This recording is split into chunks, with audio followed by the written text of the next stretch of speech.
Hello. In this video, we will continue talking about naming of non-cyclic or acyclic alkanes. In the last video, I showed you the way that alkanes are named commonly. In this one, we're going to get into the details of the newer system, the IUPAC system, which is designed to allow the naming of any alkane, no matter how complicated, without the cumbersome use of a bunch of different prefixes. So, I would again suggest that you read section 2.3 and prepare yourself for the IUPAC system. First of all, before we get into the details, let's remind ourselves that there are certain groups called alkyl groups. For example, CH3 group, when it's attached to something, is called a methyl group. A CH3-CH2 group, with the point of attachment at the CH2, is called an ethyl group. It can be represented this way, or this way, or this way, showing the point of attachment as being there, or this way, showing the point of attachment being there. By the way, these are also called radicals. A radical is just a group of atoms. It's part of a molecule. It doesn't have a separate existence by itself under most conditions. Now, let's get into the rules of the IUPAC system. First rule is look at the molecule and find the longest continuous chain of carbons, meaning the number of carbons that you can put your pencil on and go from carbon to carbon to carbon without returning or without picking up your pencil. So in this case, it would be 1, 2, 3, 4, 5, 6, 7 carbons. So this compound is going to be called a heptane, even though it's got a total of 10 carbons because it's got 3 more that aren't in that longest chain. Somehow we're going to name it heptane. But look carefully, because are there any other ways that you can get longer than or an equal number than 7? Well, we could start here and go 1, 2, 3, 4, 5, 6, 7. Or we could start here and go 1, 2, 3, 4, 5, 6, 7. As it turns out, all of those different ways of getting 7 carbons are equivalent to each other in this particular case. It's not always going to be true, but longest chain here is 7. What is the longest chain here? Well, notice that we start at this end, 1, 2, we start at this end, 1, 2, 3, 4, 5, 6, 7. This is still 7, even though you have to go around the corner to get the longest chain. So don't get fooled by the fact that some things will be drawn around corners. They can even be drawn. For example, what's the longest chain in this molecule? Well, you might say 1, 2, 3, 4, 5, 6, 7, or counting it backwards. And by the way, it doesn't matter which end you count from in order to get the longest chain. It does matter which order you count from when you give it its final name, but we'll get to that in a minute. In any case, it looks like 7. 1, 2, 3, 4, 5, 6, 7. Now, does anybody see a longer chain of carbons? Hopefully you recognize that if start here, 1, 2, 3, 4, 5, 6, 7, 8. It's actually 8 carbons as long as we go through this chain right here. So, as I said, this is 7 carbons. That's the longest chain right there. I put a loop around it. This is also 7 carbons. Longest chain goes around the corner. That's perfectly okay. It's normally not done that way, but if somebody does do it that way, you need to recognize that that's the longest chain. And this one is 8 because it goes through this chain of carbons. So first task is find the longest chain of carbons. But there's a sub-rule, which I mentioned a minute ago, and that is, what if there's more than one possible longest chain?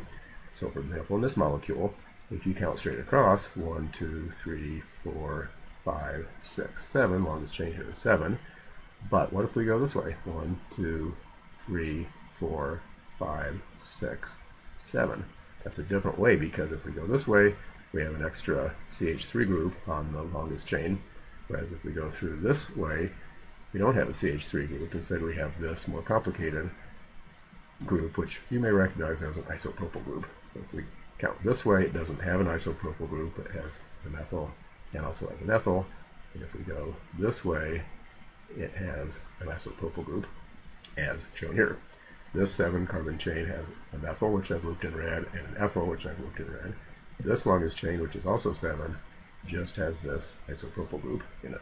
So the rule says that you find the longest chain that has the most other groups attached.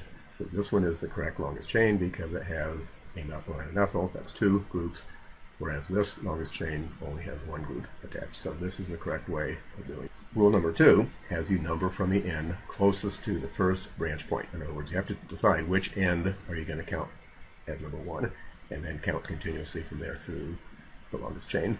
Let's skip this first one for a minute and look at this one. If we start here, 1, 2, 3, we get to this methyl group, has the first branch point at carbon number 3, whereas if we started here, it would be 1, 2, 3, 4, 5 before we got to the first branch point. So you can number from this end, again, closest to the first branch point. What about numbering this one? Well, if we go from this end, 1, 2, we get to the first branch point, that's this methyl group at carbon number 2. If we go this way, 1, 2, we also get to a methyl group at carbon number 2. So how do we decide which end to go to? Well, then we have to go to the next branch point. So if we start here, we get to the next branch point after 1, 2, 3. This methyl group is at carbon number 3. Whereas if we go this way, 1, 2, 3, 4, 5, we don't get to the second branch point until number 5. So this is the correct end to start with, the number from this end. And then let's look at this one. This is the one I showed you that sort of curled around on itself in terms of the longest chain.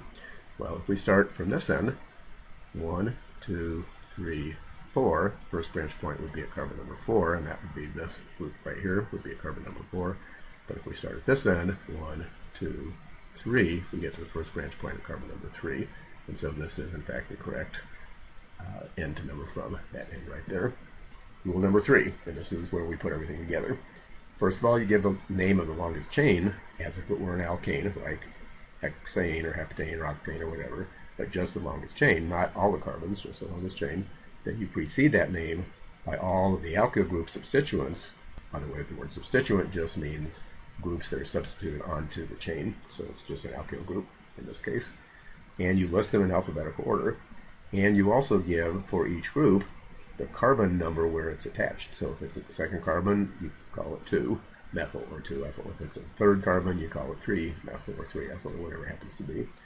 And if there's more than one of a particular type, like let's say there's 2 methyl groups attached somewhere, use a number prefix to specify how many there are. So if there's 2 methyls, we call it dimethyl. If there's 3 methyls, we call it trimethyl. If there's 2 ethyls, we call it diethyl. And don't forget, you have to put a number in front of each one to indicate where they are attached. So if there's a methyl group at carbon number 2 and a methyl group at carbon number 3, you would call it 2,3-dimethyl.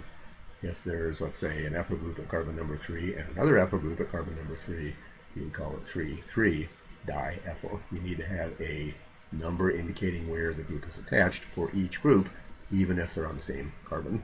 Okay, so let's just do a few examples. This would be called 2-methylpentane because clearly the longest chain is 5. We would number from this end because it's closest to the first branch point, and so methyl group is carbon number 2, so we call it 2-methylpentane.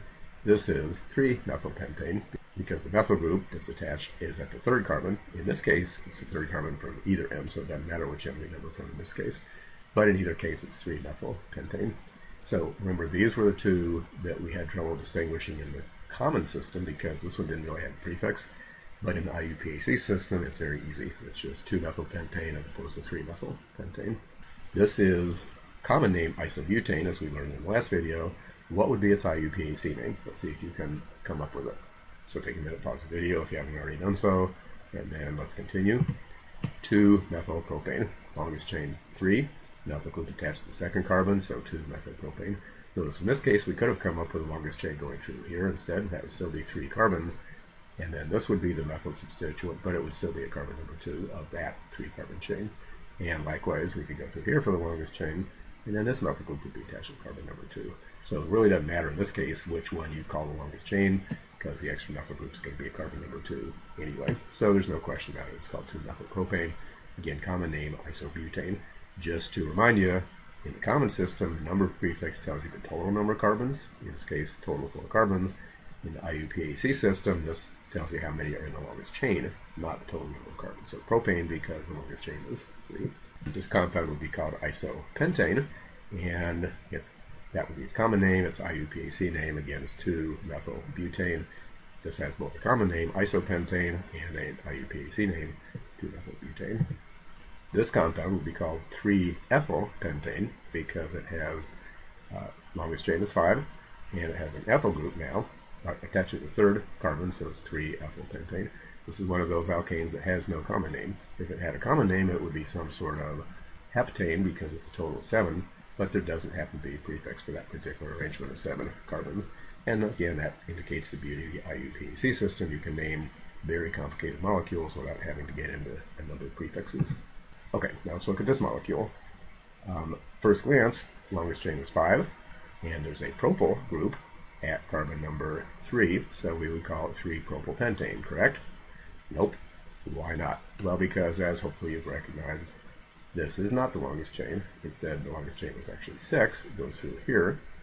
And so it's 6 carbons with an ethyl group at carbon number 3. So we're going to call it 3-ethylhexane. In other words, you can take this molecule and redraw it this way. Longest chain of 6. So let's just make 6 carbons straight across. Ethyl group at carbon number 1, 2, 3. So ethyl group at carbon number 1, 2, 3. This is the same as this. I don't know if you recognize it or not. If you saw this molecule and this molecule side by side, would you recognize that they are the same thing as each other or not? Maybe not, but if you try to give it a name, then you would recognize that both of them are called 3-ethylhexane, and therefore they are the same compound. If they have the same name, they have to be the same compound. And again, that illustrates that the goal of the IUPAC system is that every compound has a correct IUPAC name, and every IUPAC name refers to just one compound. So take a minute and give this compound its IUPAC name. So stop the video and see if you can work on what is the correct IUPAC name for this. Work on it together and see if you are correct. This is 6 carbons as the longest chain, and notice you can also go through here for your 6 carbons, but that would be the same thing. Or you could go through here for your 6 carbons, but again, that would be the same thing. So in this case, there's no question the longest chain is 6. If we number from this end, we get to the first branch point at carbon number 2. If we number from this end, 1, 2, 3, we get to the first branch point at carbon number 3. And so therefore, this is the correct way of numbering. So methyl at carbon number 2, ethyl at carbon number 3, so we call it 3-ethyl, 2-methyl. And notice that I listed the ethyl in the name before the methyl in the name because you list them in alphabetical order in the name. So how would you name this compound? Very similar. Notice that it's the same thing except the methyl group is moved over here. So how are we going to name this compound? In other words, it's an isomer of the previous one. Well, now we have a problem because if we number from this end, 1, 2, 3, we get to the first branch point at carbon number 3. If we number from this end, 1, 2, 3, we get to the first branch point at carbon number 3. So which end should we number from, or does it matter? And the answer is yes, it matters, because if we number from this end, the methyl would be at carbon number 3 and the ethyl at carbon number 4. If we numbered from this end, the ethyl would be at carbon number 3 and the methyl at carbon number 4. But does that matter? And the answer is yes, because if you did it one way, the numbers would be different, and therefore it would be a different name, and you can't have a different name for the same compound. That's one of the IUPAC system's major goals. Only one name for a particular molecule. So which one do we number from? Well, it turns out if you can't choose by looking at which is the first branch point, in this case, the second branch point is also, the first branch point is at carbon number 3 from either end, second branch point is at carbon number 4 from either end, which one should we use? Well, then you have to fall back on the alphabet. So since E comes before M in the alphabet, we're going to number from this end. It's 3-ethyl, 4-methyl. If it were numbered from this end, it would be 4-ethyl, 3-methyl. So let's take another side trip. Into alkyl group names. We have methyl and ethyl, but then we have also a propyl group and an isopropyl group. But you can't use prefixes in the IUPAC system, so there has to be a different way of doing it.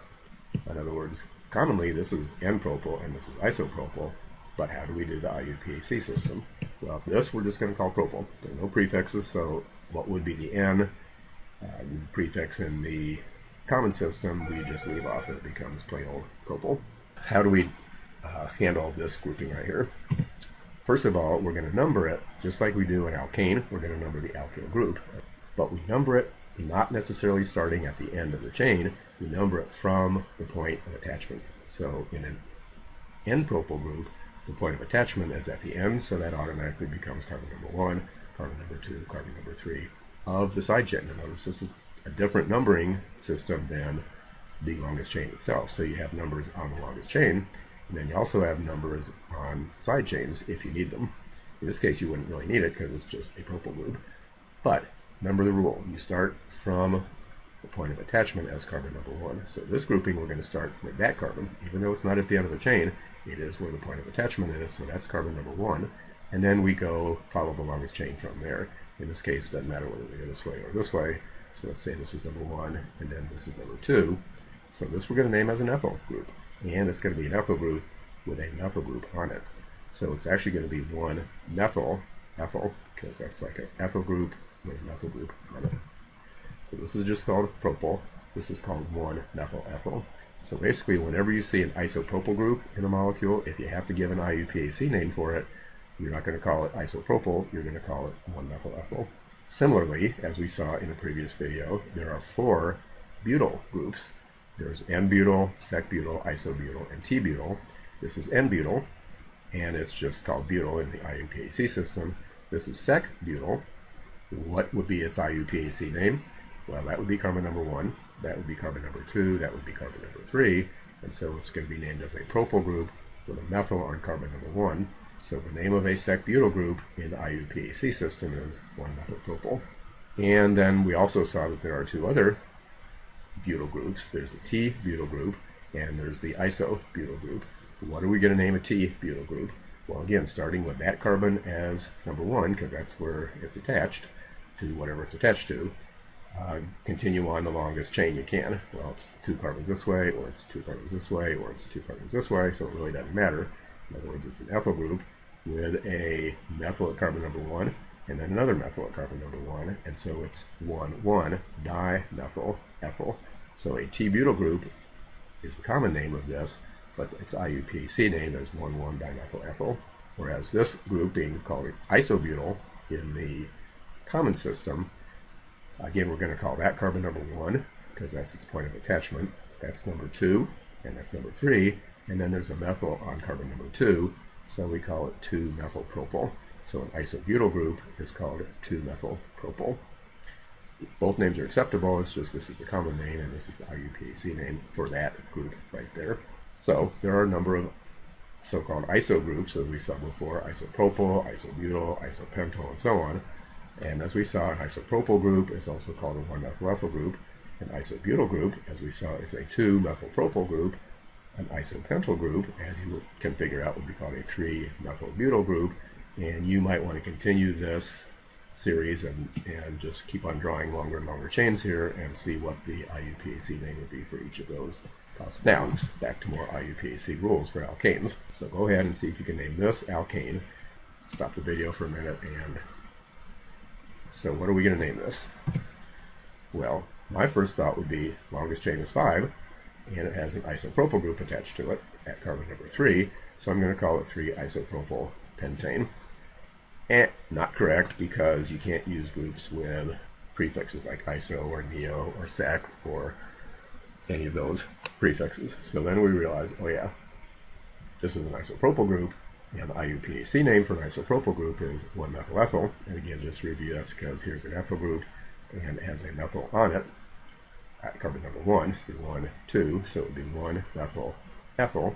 So maybe we should call it 3, and then in parentheses, 1-methyl-ethyl pentane. The reason the parentheses are there is because if you have a group with a number in it, which is not the same numbering system as the numbering system of the main molecule, then you put that group in parentheses.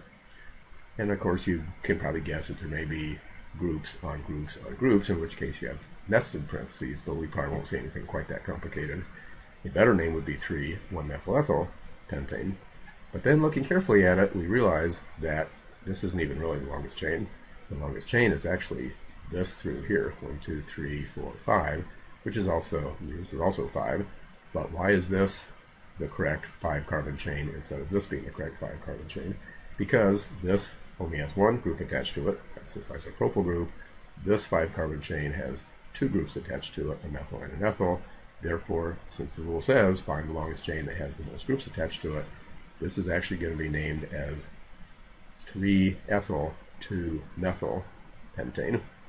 Again, we number from this end, 1, 2 with a methyl, 3 with an ethyl, and let's see in alphabetical order, 3-ethyl-2-methyl pentane.